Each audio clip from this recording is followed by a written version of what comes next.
just raise your hand and present that idea or give it out.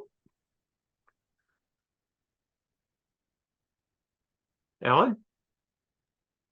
Yeah, I noticed when we say the beast that is dreadful and terrible, it doesn't have anything similar in nature. Like when you talked about the lion and the leopard and the bear, we all can identify with those beasts. Those are natural animals. But this great and dreadful and terrible beast is not a natural animal. It's not a Tyrannosaurus Rex. It's not a rhinoceros. It's not something that we can identify visually, but it does describe its features, its physical features, and its behavior. So that's one thing about this dreadful beast. It's not a natural animal, at least not as we think of it. And maybe that, I was thinking early on, maybe it combines all the qualities and characteristics of the previous three. It combines the characteristics of the lion, because the lion is known for his teeth, right? Yep. And the bear for his claws, and the nails are mentioned, has brass nails. So it could be something of a combination of those other beasts and more on top of that.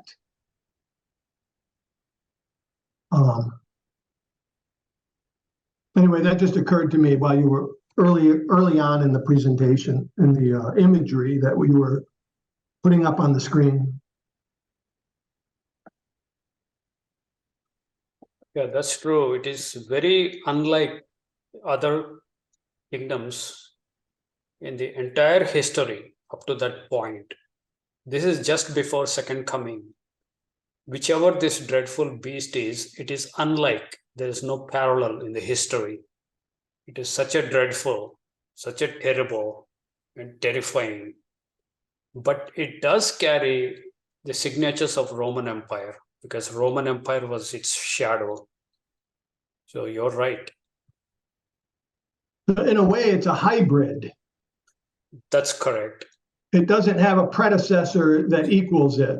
Like all animals that procreate, they produce more of the same.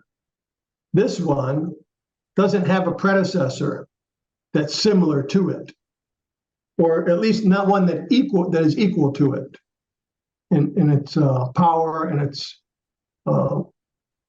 ability to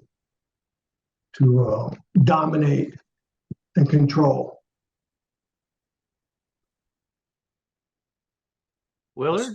Oh, go ahead. Sorry.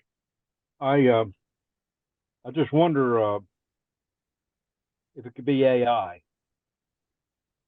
That occurred to me while we were looking at that. I can't elaborate. I've not thought it through, but AI. Are you saying it is artificial intelligence?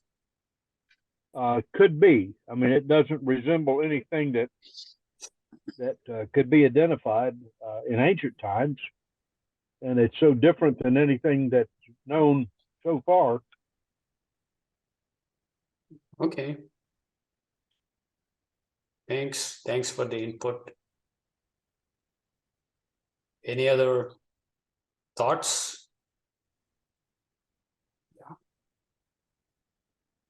As you were describing the ruthlessness of its army and its power and how it rises up,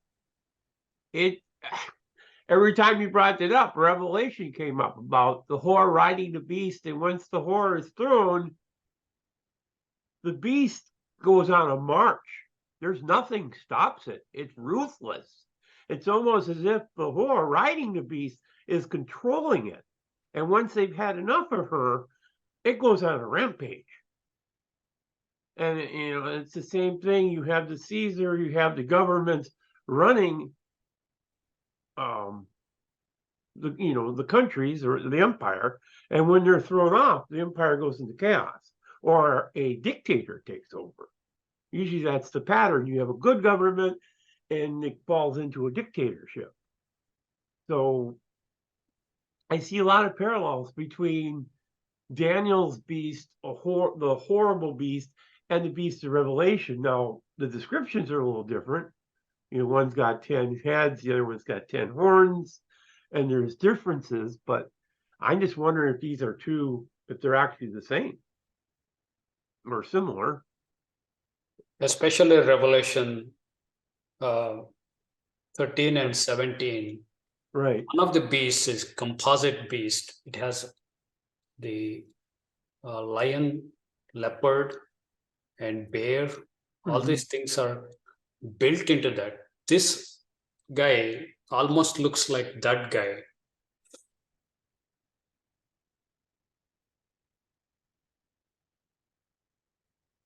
Yeah, just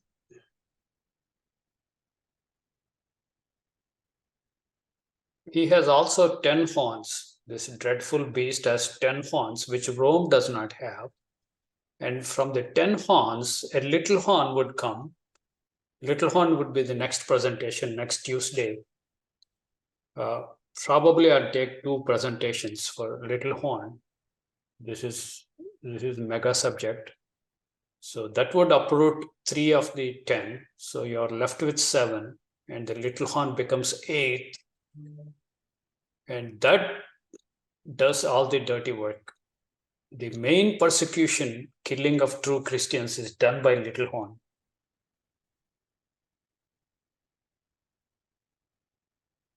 So Daniel is very clear about that. And the little horn, I will tie up to the Revelation 11. The beast that ascends out of bottomless pit would come and make war with against 2 witnesses, would overcome them and kill them.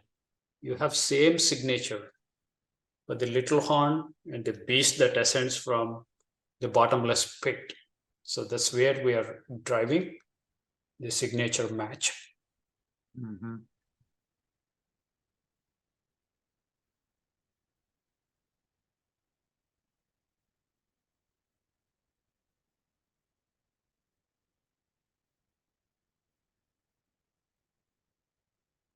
So Willard, when you say AI is a technology, but you have to somehow reconcile the signatures of Roman Empire to this AI to make a case for it.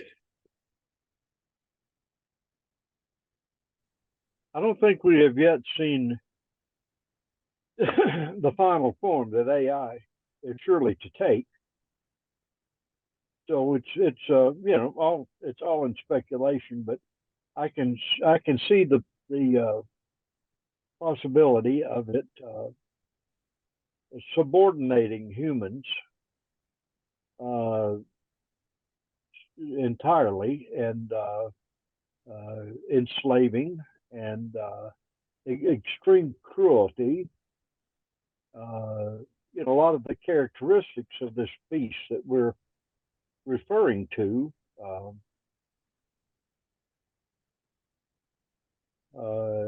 it would be a government unto itself, because it would be able to control everything. Okay, thank you.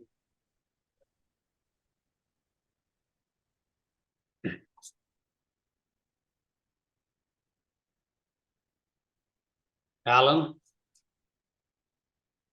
Yeah, coming off the heels of what Willard just said, today we have an electronic trail or an electronic record of every single activity that we participate in. There's cameras in every environment that you go into.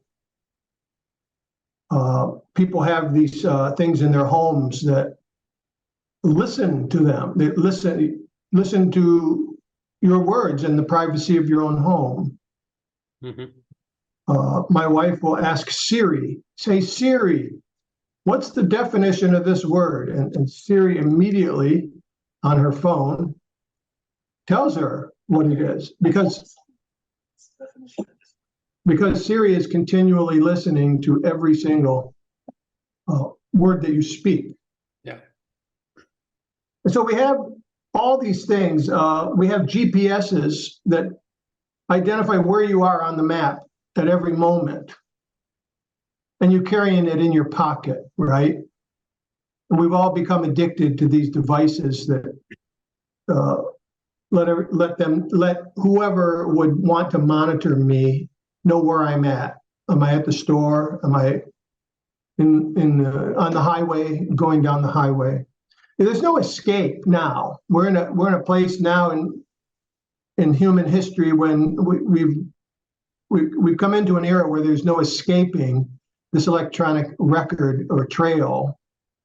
Every modern institution, medical institutions, educational, the judicial institution, the criminal justice, scientific institutions, economic institutions, the industrial and the medical institution, military, and there is no way to escape the reach, you could put it that way. The reach that is now made available to those who are in control. And they also have the ability to dominate, to manipulate information, to sway the masses by manipulating information, and to control all resources. Food, water, fuel. They control every single resource. And then Willard brings up AI, which makes a major new contribution to the list that I just mentioned. So we certainly live in unique times. And I'm not going to say that because of all these things that this is that beast, but we live in times that can very easily lead to that kind of domination and control, forcefully so, where all freedoms could be lost. At least, let me put it this way, at least the freedom to be Christian could be challenged and compromised at some point along the way. I don't see that happening today or tomorrow, but I do think that because of the current condition of the electronic world, that we certainly have the potential to, all you need is an emergency, right? Such as in 9/11, we had the Patriot Act, which immediately gave government powers the ability to violate many rights that you have. Mm-hmm. Give us another emergency. Give us another terrorist act. Each time, it's going to increase the potential to strip away what we once had, whether that be privacy, whether that be practice, whatever that may be. So it seems to be on the horizon. But I also must add, I think you and I are going to grow old and die before it comes to fruition. And most people do not agree with me on that. That's a good wish. I'm done. Interestingly, what you said, we had a pattern in ancient Rome. Roman Empire, the first Caesar did not have that much power. He was part of Senate. But if you come to the last Caesar, he has everything in his hands. He almost like reduced Senate to just a body, just a group of bunch of people with no power at all. So slowly they acquired all the power to themselves. They became great dictators. And there was lots of abuse, domestic as well as international. and people were fed up, and they were also increasing taxes, more taxes, as the new Caesar would come. And finally, it became unbearable for the Roman citizens to pay taxes. So that's the pattern we have in Roman Empire. And they have welfare. They couldn't support welfare, so they had to do more taxation. And they have thinning out of their armies.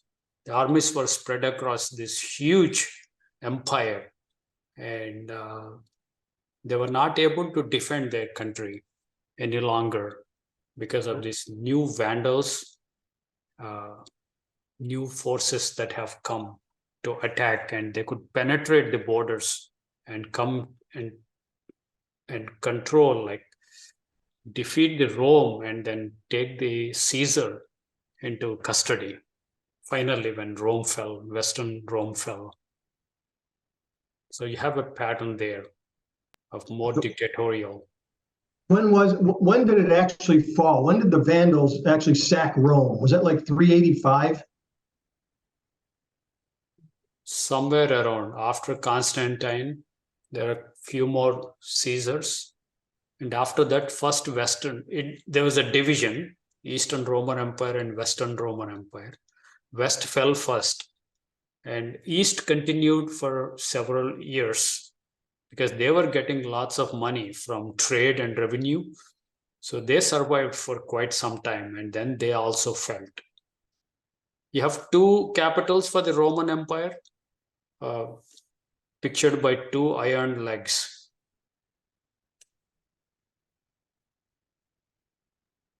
Constantinople was the other leg after Rome. Yeah. Which became Istanbul now in Turkey. Yeah, the parallels are eerie. There was a man who wrote a book called The Modern Romans, and it was circulating in the churches of God back in the 1980s. And there were some people that were talking about that book and comparing I think a lot of it had to do with the games. The Roman games were being compared to modern football. But there were many other features about modern life that also were in that book. And so that book got a considerable amount of circulation as a kind of a prophetic. It was called The Modern Romans. Again, another feature was LGBT. It's a big in Rome, and it was well accepted. Yeah.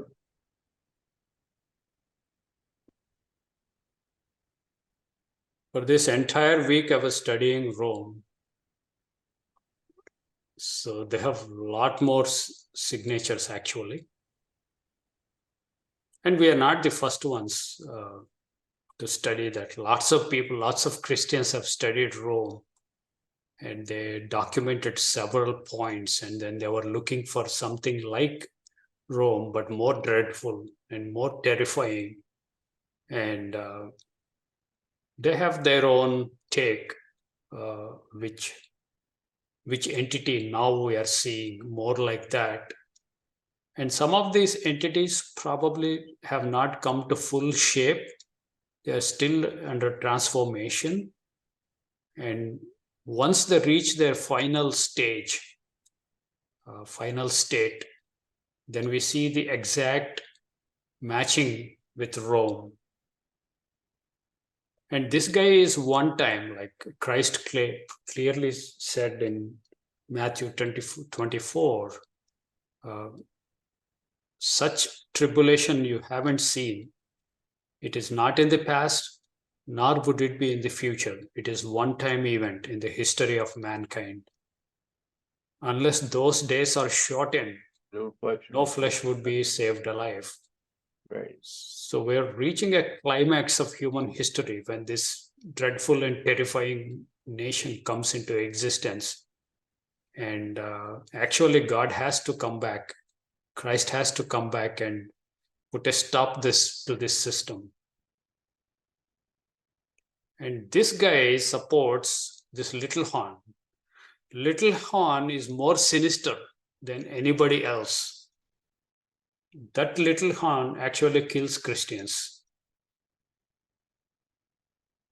So more about little horn next time.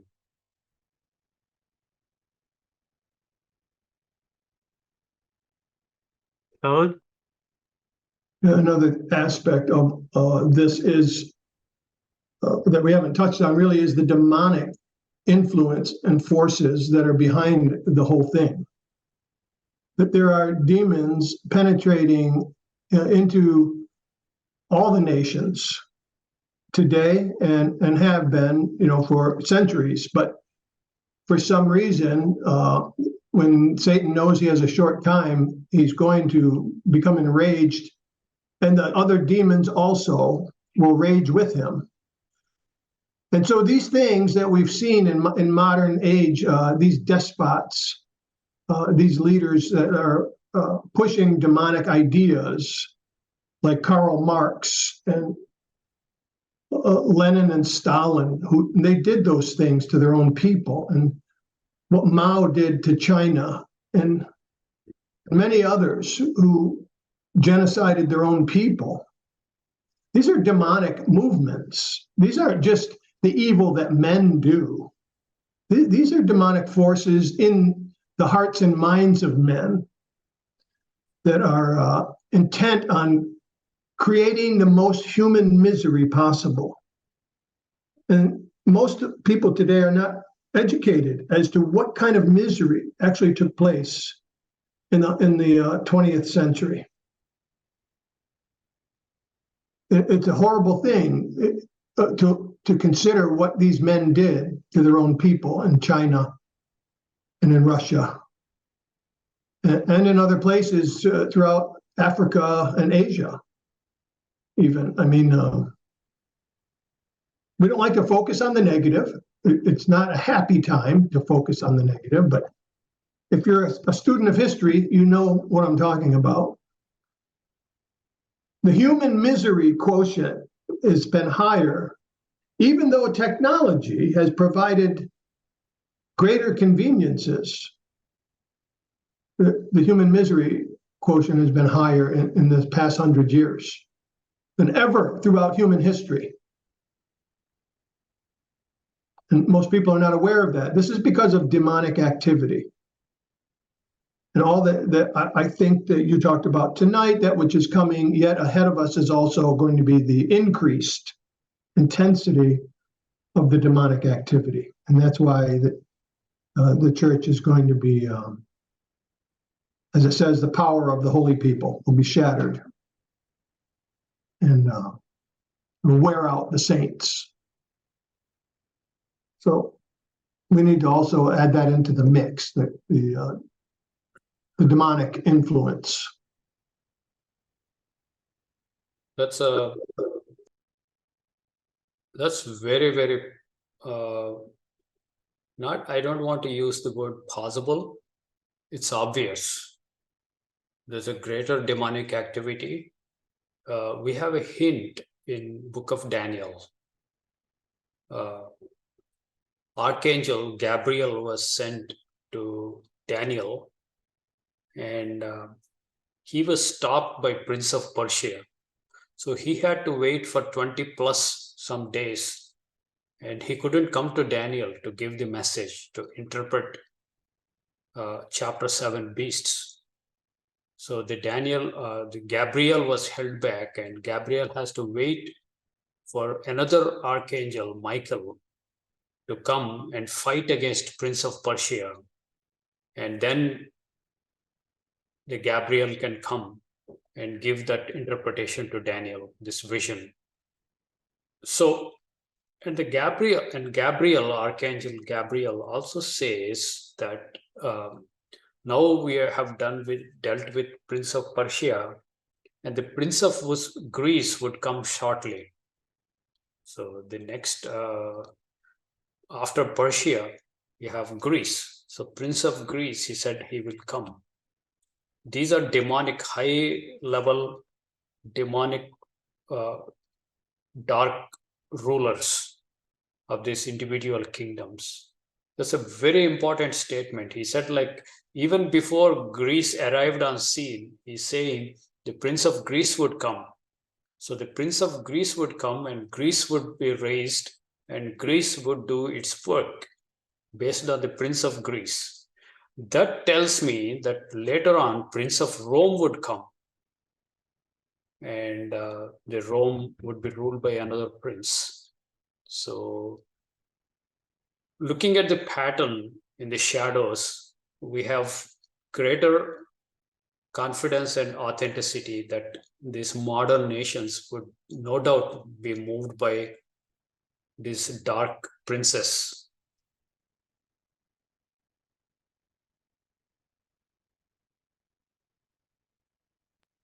Yeah, we're warned about that, even in this term called vain philosophies. See that you be not deceived by vain philosophies, by spiritual wickedness in high places, all those kinds of things. When you think about philosophies that have damaged, Karl Marx was not a political leader. He was a philosopher. So what a lot of people don't realize. Karl Marx was the philosopher, and it was his ideas, that philosophy that was demonically influenced, that brought about the fall of the czars in Russia and the rise of Vladimir Lenin. And after Lenin was was Stalin. So Lenin and Stalin implement this demonic idea. And this is how it comes to us. It comes to us through philosophies and ideas that people think are answers to problems, but it's a great deception. So when we talk about deception, we have to include things like philosophical ideas that take you down a pathway to destruction. So I believe Karl Marx, the philosopher, was demonically influenced, and that when Lenin and Stalin did what they did, it was due to the cascading effect of demons.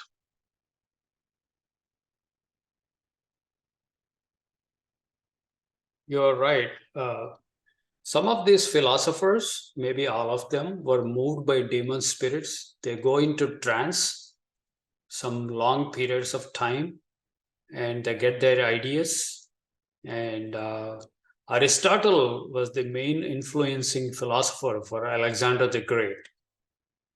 And Nietzsche is another philosopher Hitler was strongly and fully influenced by. So you have this pattern, historical pattern of philosophers affecting the leaders. So this dreadful beast, when it comes, pretty sure like we have a pattern. Some demonic philosophers would influence these politicians or dictators of this dreadful, terrible beast.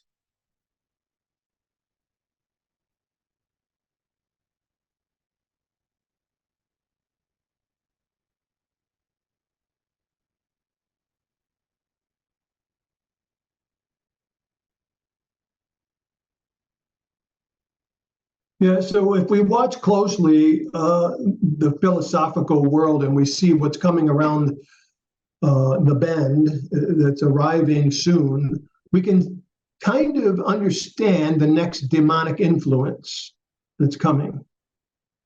Because it looks like an angel of light when it comes.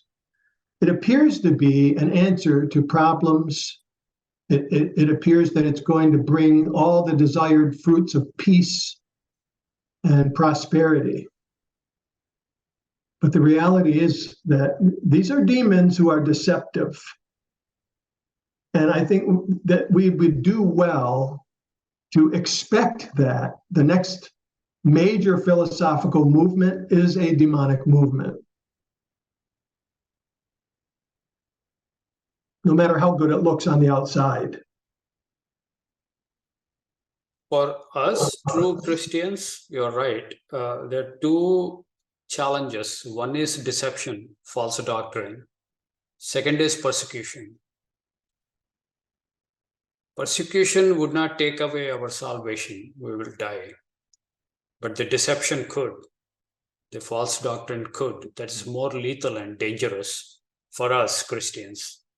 But for others, the general people, there will be bloodshed and loss of life.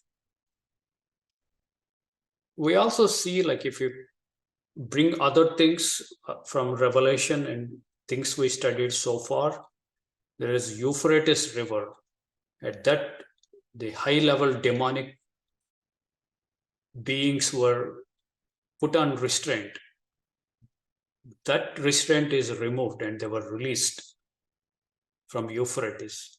Similarly, the bottomless pit was also opened up and some demonic forces would come out. So they come out as locusts, spiritual locusts. The other place, Euphrates, they come out as frogs. So you can expect greater demonic activity when these events happen. So no wonder we have dreadful and terrible beast.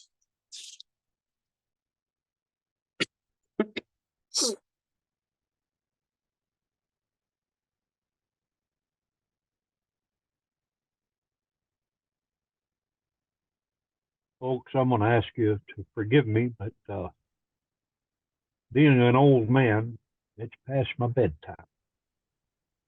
So I'm going to depart from you, and I've really enjoyed the presentation and also the excellent discussion that we've had. Bless you, and I sure look forward to the next meeting that we have. Thank you so much, and have a wonderful, wonderful night. All right, Willard, good to hear from you. Good night, sir. Good Oh, I night. want to, Willard, I take back everything I said about you, by the way. Well, that just kind of strips me bare. You can't do that.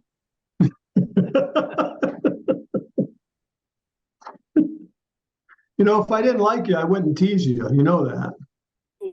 Listen, as much as I dish it out, I better be able to take it, you know. Thank you all. Good night. Good night. Good night. Hmm.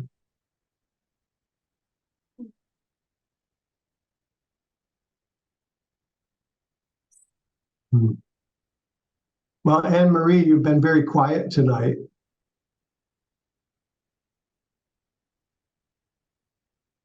It's very interesting, though. What Can do you you hear me? think? Can you hear me?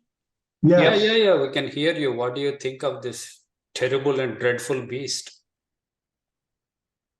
Yeah. I think it's around the corner. Okay.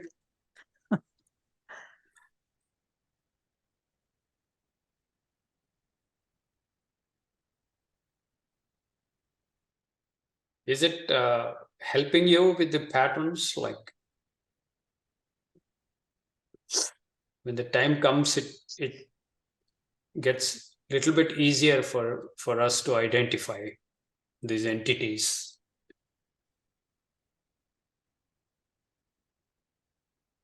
Yes, I believe that too. And it helps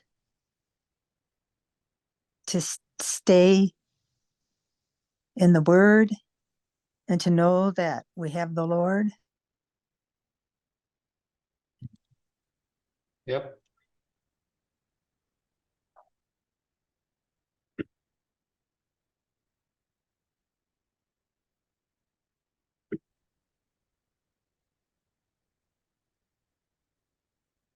Yeah, we miss you, Anne Marie, when we were back in the days in Detroit.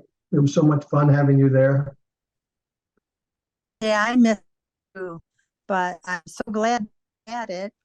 And it's changed my life for all the better. So I'm very blessed to have it and to remember everything. Mm-hmm.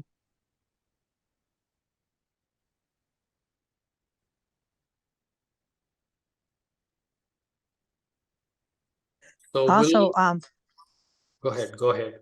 Sorry. also, I've been going to United Church, and I used to questions after a sermon, and now they have, I don't know if it's me, but I did bother them. Now they have 15 minutes after their sermons to discuss any questions the audience has. So I think that's pretty good. Good, good. Yeah, that's better than no discussion. Yes, that's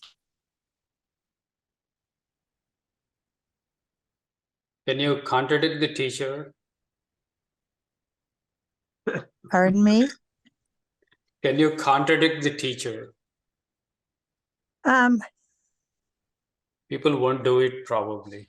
No, they don't. They just say, "Oh, that was a good sermon." Mhm. Yeah.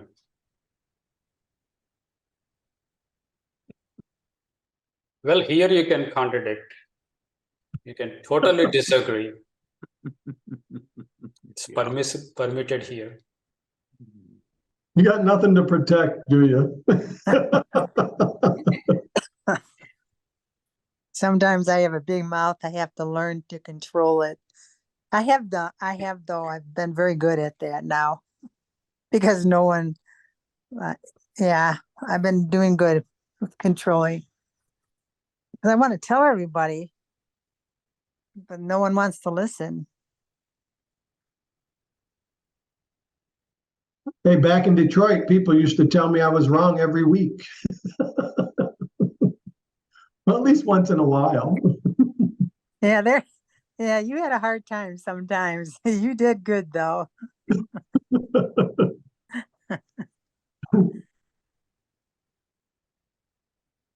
Yeah, we did not have an echo chamber. It was at least everyone had liberty to disagree. And sometimes you couldn't even get through because everybody was asking questions or asking something. And yeah, it was very helpful for me and good. I'm so happy. Yeah.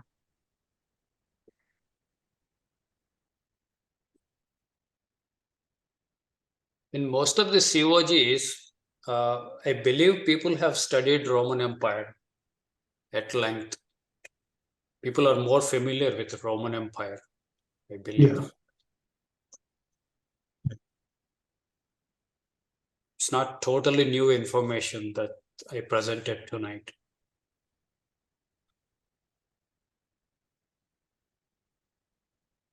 No, it's not, but the Roman Empire laid the foundation to a lot of things, transportation, mail, finance.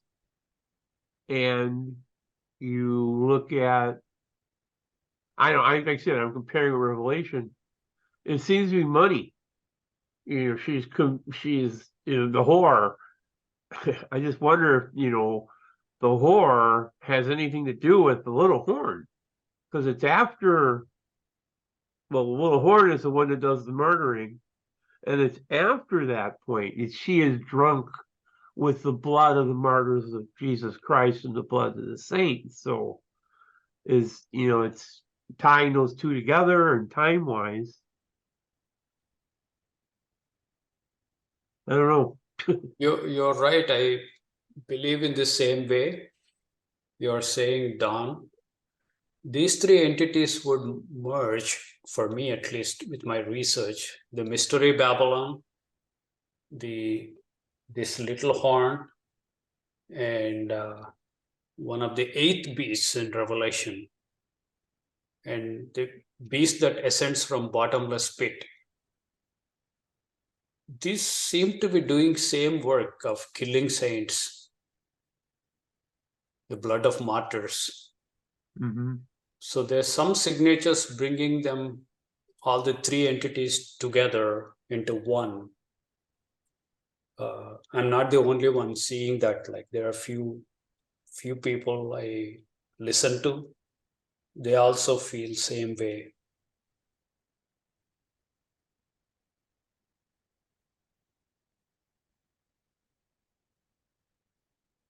You have to also try to answer the question of what the three horns that are replaced, how does that fit? Where the little horn gets rid of three other horns. Yeah. So who would these other three be who are being disposed of or brushed aside, you could say? Or maybe they're just marginalized and minimized in their power and influence. Maybe they're not destroyed, they're just brushed aside. Yeah, they're no longer be a stable country or stable kingdom. There's a big anarchy possibility for these three kingdoms, three horns that it uproots, and it becomes eight. And this has very fascinating, very interesting signatures. That little horn guy, it opens its mouth and blasphemes against those who dwell in heaven. Mhm. So He do you think has, yeah. Do you think that's the same man of sin from 2 Thessalonians 2? Similar, sounds similar. It has a lot more actually, Little Horn has a lot more information than any of these previous beasts. So much is given in Daniel. So this is obviously important. We don't see the little horn when we see the 10 toes. We don't see 10 toes little horn because toes are different symbology. Toes are not horns. No. Toes, if you look from the statue perspective, it is kind of statue disintegrated into 10. 10 means like completely different. N number of kingdoms, kings, iron and clay. So that kind of disintegration state. There will be constant fighting between the clay and iron. They don't mix, but they try to mingle. There will be issues. That's the state of affairs. But they don't bond. Yeah, they don't bond together. Yeah, the little horn is supported by this dreadful beast. This mega beast, you see, this is a massive superpower. This massive superpower, imagine like a huge big animal, beast. On this, the small guy, little horn, we were not given gender of this. This little horn kind of rules and dictates. You see the similar pattern in Book of Revelation 17:18. Mystery Babylon is a woman riding this massive beast, the world superpower, but that woman drives this beast. Controls and drives the. At one point, you will be confused who is supporting whom. Is it beast supporting the woman or woman kind of supporting the beast? It's very tricky interdependencies. So you see these two pictures kind of merge. And then the beast that ascends out of bottomless pit. And this is eighth. Eighth is another connecting signature. Right. So eighth, wherever you have eight, which is of 7, which is of 6. So some things are also merging. So we are talking about one thing, all the while we were thinking there are 3 different entities. So that's where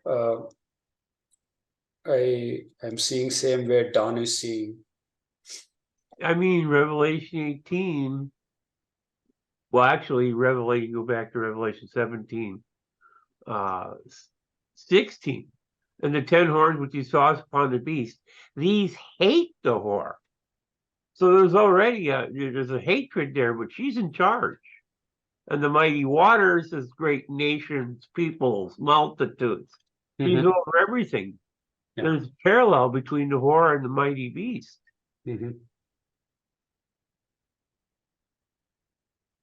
Yeah, and the woman you saw is a great city that reigned over all the kings of the earth. So, Another interesting fact is the beast doesn't care if you know who he is because there's nothing you can do about it. The great whore, there's nothing you can do about her. You can't stop her. You can't influence other people to stop her. So it's kind of like when the Illuminati was secretive, they stayed hidden, but now they're out in the open and they say, here we are, here's our official website, here's our organization. They don't care if you know because there's nothing you can do about it. mm, It's the same thing with the beast and the false prophet and the whore. If you can identify them, they don't care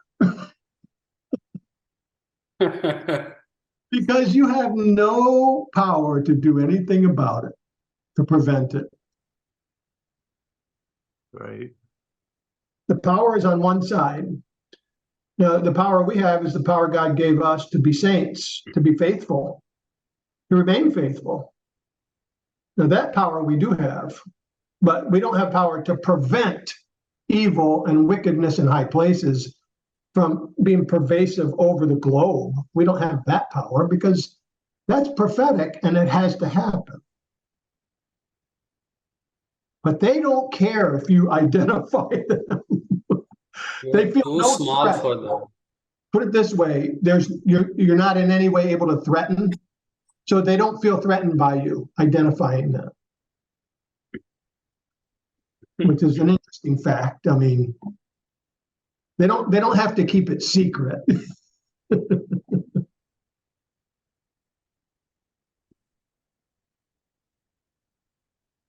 And Mary, you have something to say? Yeah, I agree with Alan too. And that's why I believe it's so important. Like my family, they're not believers, but I stay calm and I insert my little tidbits in when I can because they won't listen anyways. But I agree with you, Alan. That's why, like you said, we have to stay faithful. That's what I'm trying to do. And that's the power we were given. We were provided with a spirit of power to remain faithful in the face of opposition, in the face of persecution, in the face of hatred, and even unto death. That's why I like that song, Faith of Our Fathers. It says, faith of our fathers, holy faith, we will be true to thee till death. I like that song because it reminds me that I don't know if I'm going to be made a martyr or not. Probably not, because we're not in that day today. And I'm coming up on 67 years old, so I'm probably not going to be a martyr, but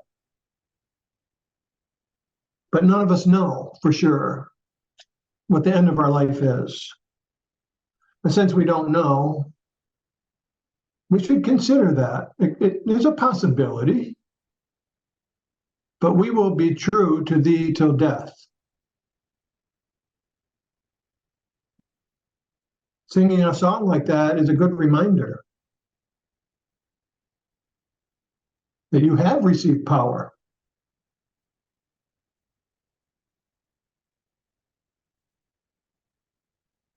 There is another factor we should keep it in mind.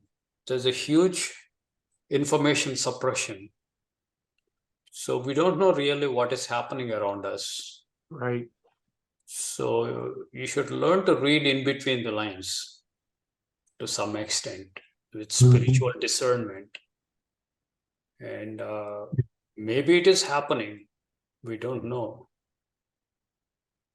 So, Yeah, information is very controlled right now.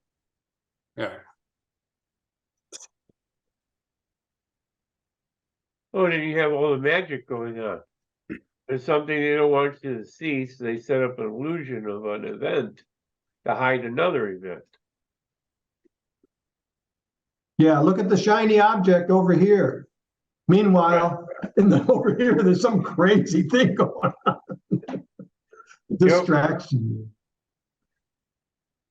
Yeah, every time there's a big event in the news, I always wonder, is there really something else going on? And they just put this big event up there just to distract everybody.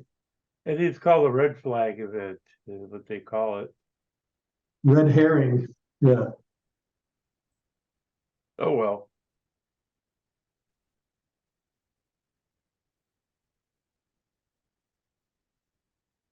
Yeah, Revelation 18:4. And I heard another voice from heaven saying, "Come out of her, my people, that you may not partake of her sins, that you not partake of her plagues." Another one to remember. Don't be with the system. You have to come out of something. God is clear. So you have to figure out what is that something and come out of it. At least you know something that is a sinful system. Don't partake of her sins so that you will not partake of her plagues. You have to live in the world, but you don't have to be of the world. That would be Well, a good. Oops. Go I'm ahead. gonna say good night. And All right. I'll hear everybody on Friday. Thank you, Dakar. That was very good. Thank you. Thank you, Anne-Marie. Good night. Good night. Good night, Anne. Good night, everyone. Good night.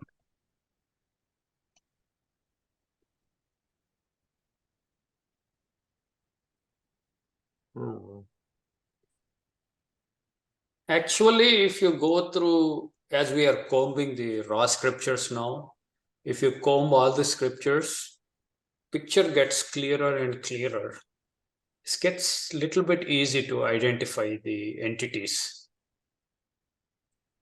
Little horn, the dreadful beast, the leopard, the bear, and the lion. So why is the horn little? That means it appears to be littler than the others. If a horn appeared littler or smaller in stature, it would seem less threatening.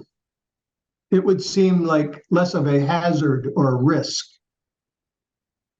So it comes across as, oh, I'm just a little horn. Don't worry about me. I'm little. Mm-hmm. But a little horn could also be the remnant. Like if you're dehorning a cow or and you do it wrong, you will get a little horn. And there is scripture about a wound. It got a deadly wound that it recovered from. It's that came to mind tonight too. Could that wound be the little horn coming up from the root of a big horn that was previously cut or damaged? And it's more of a vengeful kind of thing, because these guys tried to cut me out of the deal. Now he's growing up and he's going to cut them out. You know, these are just things crossing my mind. Yeah, there's a reason it's a little horn. And whatever that little represents is important, I think. Yeah, it's not viewed as a superpower. It's not a mega beast. Mm-mm. It's a small power, but controls lots of things. And it has a very interesting demonic possession. It is possessed with the devil, the whole little horn. It has another level of intelligence than human beings normally have. If you go through its signatures, it has eyes, like it has like it. The description is very weird of this entity. But How many eyes does it have? 10 or 7? No, it has it. I don't remember offhand. Next time we will go through each of them. But the mystery Babylon also seems very close to this little horn. Its signatures almost like you can't miss this, like coming together. There are several small signature statements. When you read through chapters, you miss them. You go very, very slow. Like you stop at every phrase and every sentence and every verse and spend some 15 to 20 minutes. Otherwise, you're going to miss, like, I sit as a queen, I'm no widow. That's a big statement.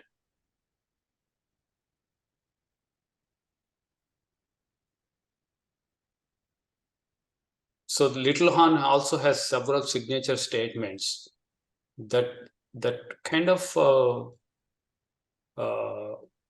how do we put, like, it rings the bells. Somewhere else, somewhere in the Old Testament, we see that phrase. Daniel 7:25. He speaks great words against Most High. Shall wear out the saints. Yeah, it's more stout than its fellows. The word stout has a special meaning in Hebrew. Probably means more sturdy or stronger. It understands sinister schemes.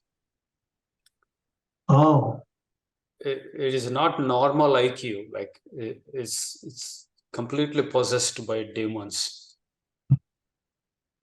The way it's a little horn, still it controls the whole beast. Big, huge, mega beast superpower it controls, even though it's a little. So how is it possible? And people wonder and follow after this beast.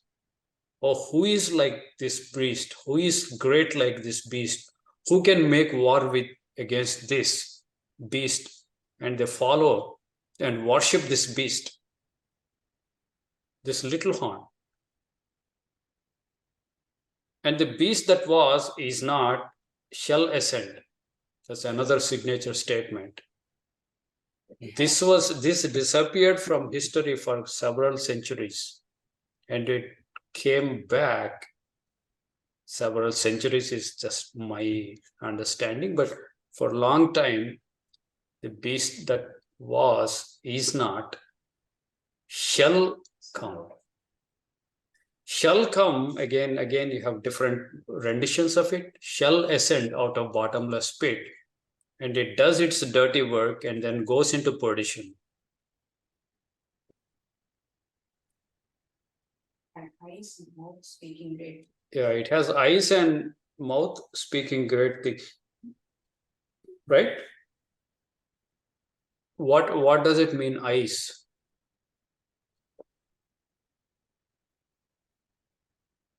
It's wisdom. Eye is a metaphor for wisdom.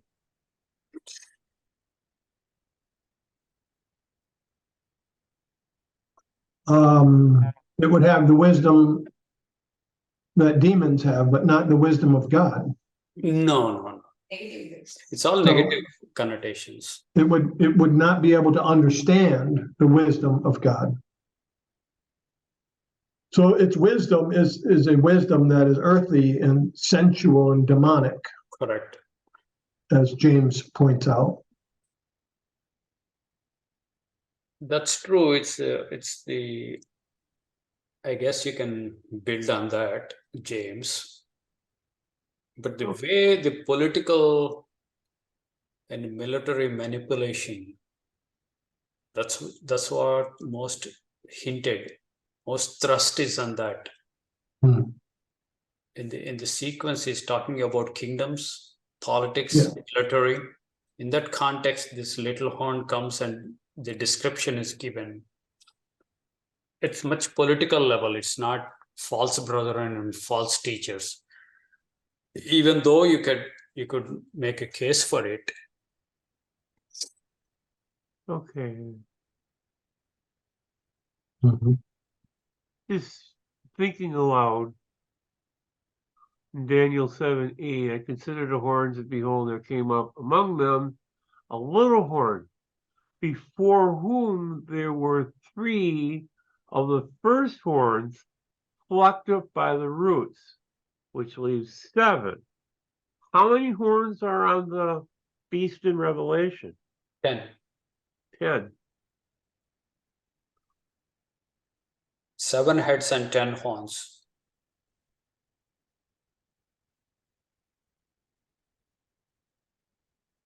Okay.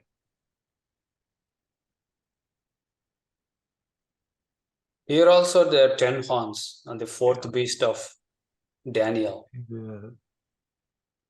3 it uproots and it becomes 8 from the remaining 7 Right. in Daniel. But in Revelation, one of the heads is wounded and its deadly wound is healed and it comes back. Right.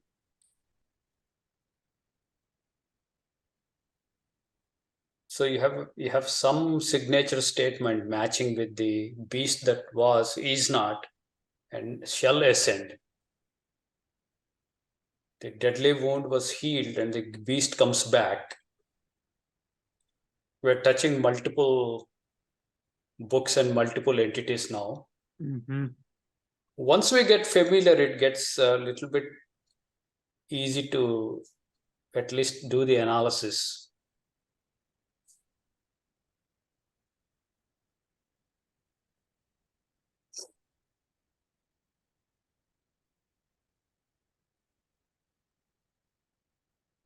What else is there for little horn in Daniel? They war with the saints and prevail against them. Mhm.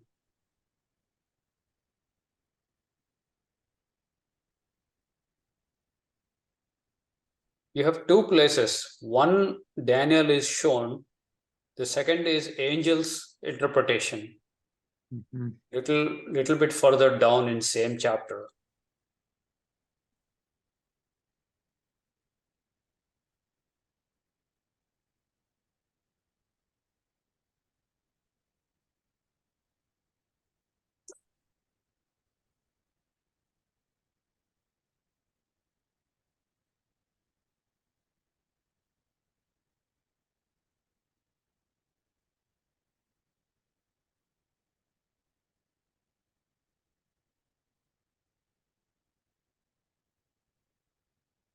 Yeah. Well, I know that we like to assign certain symbols to nations, like Greece and Persia and Rome. But I'm wondering if maybe the end time system, it isn't a nation, it's a system that's pervasive globally. It's That's not a a good- nation, it's a system. That's a good possibility. So these beasts can span across multiple nations. That's a possibility. Yeah. It's a system. It's a beast system. Yeah. Right.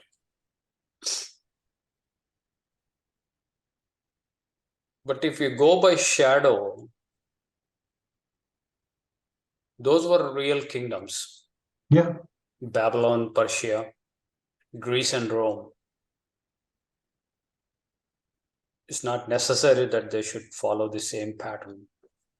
But Well, are there things in the Babylonian Empire that might have been the foundational thought or drive of the Roman? I mean, I know Mike Waters was studying a lot on Babylonian financial law, rules, regulations about borrowing, finance, exchange, exchanging of land, holding. They had a whole financial system that was highly regulated. If we would follow those rules today, it was, well, again, this was his research. What he was telling me was that they were way ahead of their time financially. Well, maybe they could stop inflation.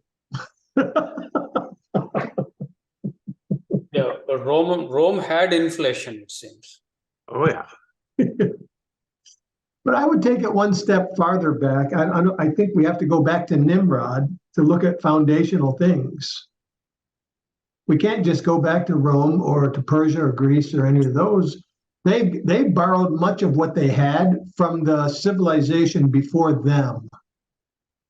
It'd be, But- which would be the Assyrian, and then before the Assyrian, who was before the Assyrian Empire? It was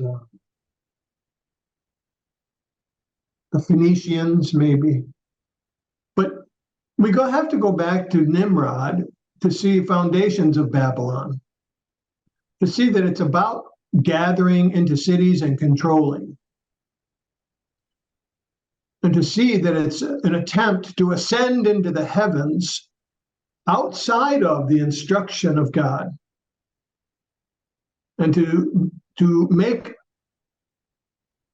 a culture that is self-sufficient outside of, because he was a mighty hunter against the Lord. And so isn't Nimrod really the initial representation of the system before Nebuchadnezzar ever came around?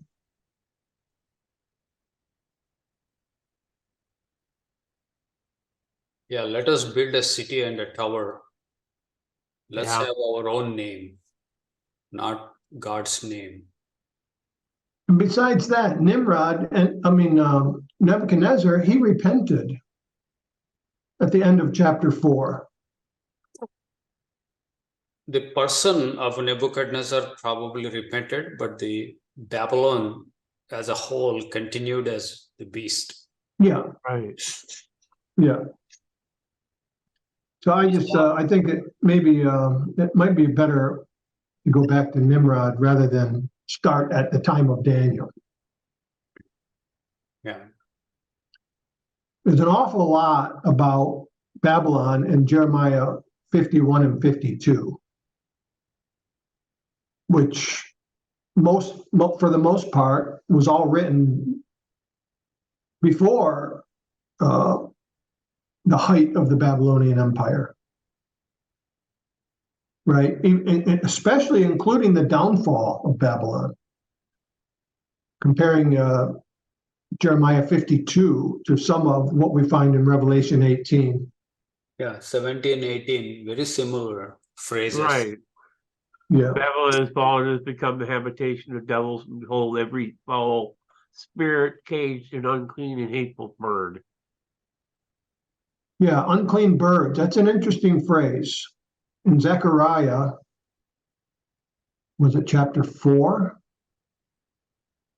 It says, what do you see? He says, I see an ephah. And what do you see in it? A woman. And 2 unclean birds called storks lift the ephah and carry it to a land called Shinar, which is Babylon. And he says to Zechariah, this is wickedness. You remember that? Yeah. There's a woman in the ephah, in the basket. Some translations will just say, I see a basket, and a woman is in it. And they put a lid on it, and the 2 unclean birds carry it to Shinar. And this is wickedness. There's some symbology in there having to do with unclean birds delivering a basket of wickedness, Mm-hmm. which is, it could be a little difficult to interpret all that, but some of it seems pretty simple. A wicked woman. Uh-huh. But when he talked about unclean birds, who was it that was being fed daily by ravens in the desert during the drought? It's Elijah. Yeah. So you have an unclean bird bringing food. That's kind of like, Is there any meaning behind that? And also to Nebuchadnezzar, God tells him via Daniel that I have given beasts of the field and birds of the air to you, unto your control and authority. To Nebuchadnezzar. That's an interesting statement.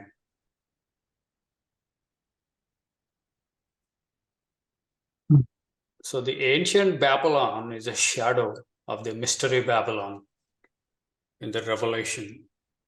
So we have to be thorough with shadow. Are you talking about are you talking about Daniel's Babylon or Nimrod? Both actually. Okay. The teachers that I listen to, they start with Nimrod, Shinar, and then they come to Nebuchadnezzar, and they have like Jeremiah, Isaiah, a few books specifically deal with Babylon. And some other books indirectly deal with Babylon. And they explore all those things and then come to Revelation 17 and 18. And you see actually in 16 also about Babylon. 16 there are a couple of verses, actually 17 and 18 are explanation. It's an interlude. The story suddenly stops and goes in a rabbit trail. The rabbit trail is 17 and 18 about Babylon, but the context you get it in 16, the flow of events.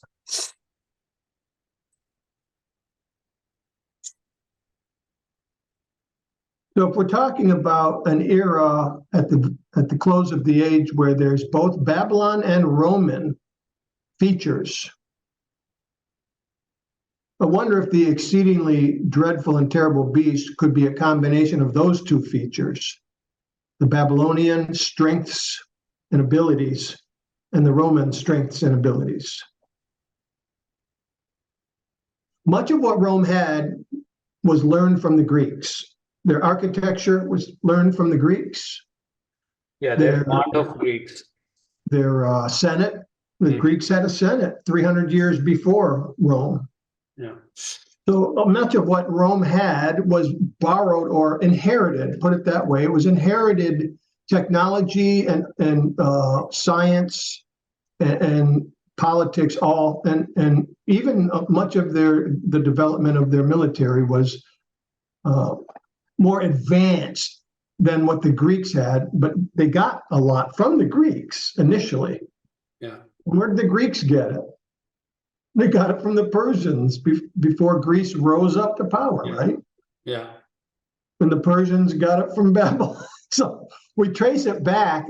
If we trace back both technology, political prowess, and advancements, we keep going back, and we go to Nimrod. And so at the end, we combine Babylon with Rome. And those two things together seem to be both present. But when you come to Revelation, you have a single beast. The beast and the false prophet is polarized into two entities. The beast is political and this is somewhat religious, the false prophet. Everything rotates around these two guys. Well, we do have to remember this. When Babylon is fallen, who is it that weeps and mourns? It's the merchants of the earth. Mm-hmm. They are not the religious, they are not the political, they are the business. Right. They're the economic engine, so to speak. So there's that element also. They're the ones who are weeping and mourning over the smoke of her ascension. That's possible in one layer, but the other layers, the merchants could be just religious guys. The buying and selling is not really commercial activity; it's a religious activity. They're good evidence in another layer, multi-layers, right? Or providing so much. They are at loss. I am gravitating more towards the false prophet being primary beneficiary of this beast and the worship of the beast. It promotes the worship of the beast and to create an image, to make an image to the beast and worship the image of the beast as well as beast. And it gives power, pneuma, to the image of the beast, so that image of beast will both speak as well as cause those who do not take the mark of the beast to be killed. So false prophet does lots of work for beast, even though they hate each other. So if you are sitting in the bosom of false prophet for so long, what you would be expected to do? You worship the beast, obey the beast. If you are coming out of the beast system, or worshipping or valuing or looking favorably towards the beasts, that's a strong indication you are coming out of the bosom of false prophet. These are logically relationships. And they're mutually exclusive. They are exclusive of one another. They cannot be same. So when you come to Babylon, it has religious features as well as political features. So where do you make it fall? It's a debatable thing.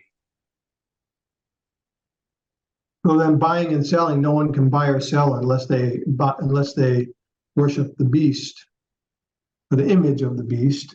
So that you're saying that buying and selling is not actually buying and selling, because the merchants weep and mourn, but that has to do with the religious loyalty and the religious commitment. Is that what you were saying? Let me give you a verse in Proverbs. Okay. Buy truth, do not sell it. Okay. So you take buying and selling from scriptures. If you compile all of them, there is a shift towards religious business. I know Fred Coulter and others, they think they are multinationals. Those would weep, like big mega multinational companies. Those would be weeping in Revelation 18 when the Babylon is burnt. But there is less evidence for that. There's more evidence towards some religious beneficiaries are weeping now. The captains of ships. Ships is another big example. Christ sat in his ship and preached, and the fish were brought into the ship. So it's a kind of gospel going out and bringing people into the kingdom. But you have false system, you have false ships also bringing people into the ship. So the captains of 50, captains of 100, and the ships, now they don't have business because this guy is gone. So they were building everything on this one entity, Mystery Babylon. When it is burnt, nobody would believe them, their lies. Yes. So there's a loss of business. Like that's how I am approaching. I'm not saying necessarily I'm right, but this is the approach I'm taking currently now. I'm leaning towards religious rather than pure commercial. Okay, let me add some fuel to your fire. Mm-hmm. Ho, everyone who thirsts, come to the waters, and you who have no money, come here, buy and eat. Mm-hmm. Yes, come and buy wine and milk without money Mm-hmm. and without price. Mm-hmm. Why do you spend your money for what is not bread, and your wages for what does not satisfy? So here we have buying and selling being associated with drinking and eating the things that God feeds us with, the truth of God and his instruction for us. He's saying you can buy that without money. Mhm. So it kind of fits in with Proverbs.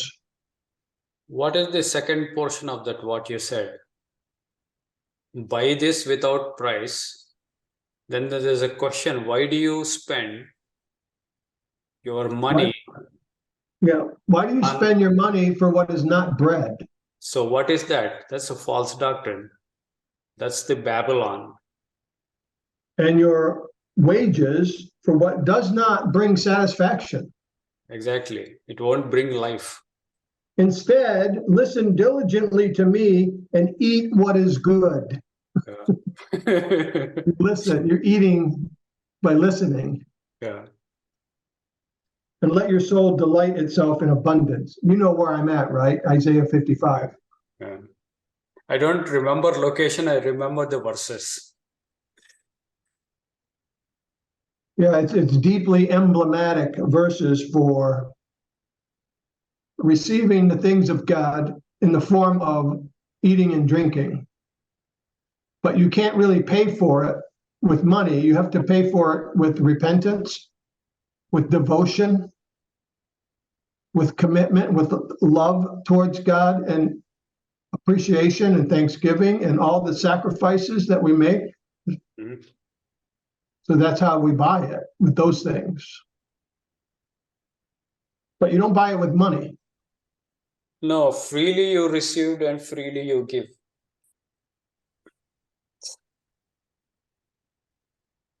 So I think it kind of fits a little with what you were saying in Proverbs there, but buy the truth and don't sell it.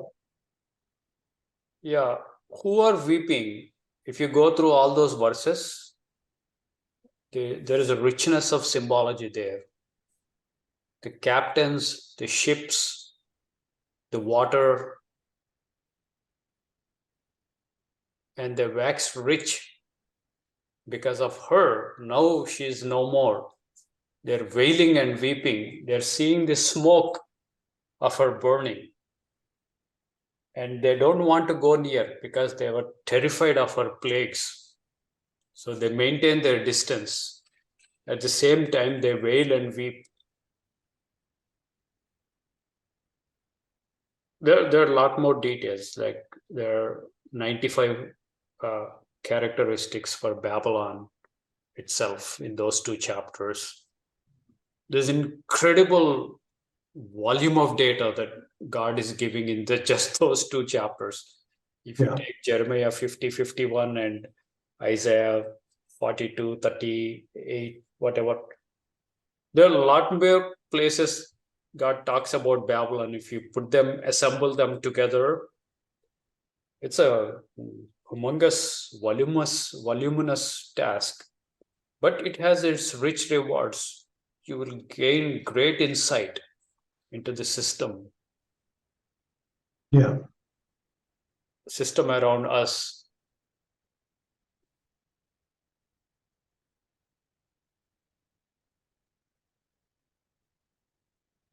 I'm very glad that Don Wells is able to join on Tuesdays for the first time. First time, yeah. You got me reading here. Oh, now he's going to start reading all those places.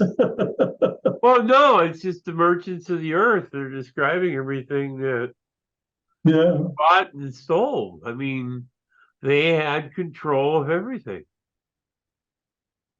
Yeah. All the The dainty. silver, the pearl, the purple, the silk, the wood, the ivory, all manners of vessels of wood, carving, brass, iron, marble, cinnamon, oil, ointments, frankincense, wine, oil, the fine flour, the rich flour, the wheat, the beasts, the horses, the sheep, the chariots, the slaves, and the souls of men.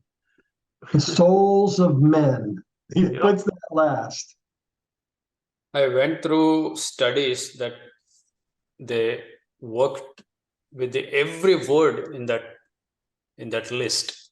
They take ivory, they take silk, they comb the scriptures through that, and they come up with what they mean. They did it for the whole 2 chapters. It's incredible amount of work. And again, those Protestants. Oh, yeah, yeah. Yeah, that's amazing. A lot of commitment, a lot of time, a lot of prayer, a lot of meditation, a lot of going over it again and again and again. They took more than a decade to come up with their study. It's very laborious thing. Yeah, I believe it. 1 or 2 items, they just scratched and said like, I couldn't find, probably you could find somewhere in the Old Testament. So he left like couple of items, but rest of them, he did very diligent, and bulk of them, they go to the high priest. Either his garments or his duties or everything is associated with high priest. The incense, a mixture of incense. Yeah, and here the Mystery Babylon is matching with high priest. What does it tell you? It's a false Christ. If true high priest is Christ, the shadow is Aaron, the reality is Melchizedek. Now here the language, the shadow is shown to John, Apostle John is a shadow, and the reality is false Christ. So you have true Christ and false Christ. And Christ told like many false Christs would come and deceive many. We're talking about many and plus many. So obviously Babylon, and God wants us to come out of the false Christ and come to me, the true Christ. It's everything connects to everything else actually. No more isolated discussion.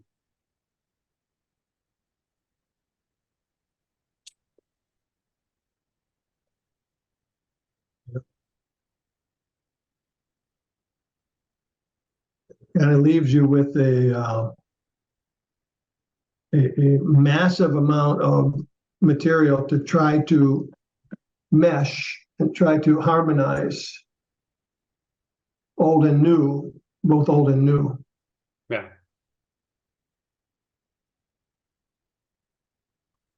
Yeah, if you say I'm not going to turn to Old Testament, I only stay in New Testament, you will never understand Revelation.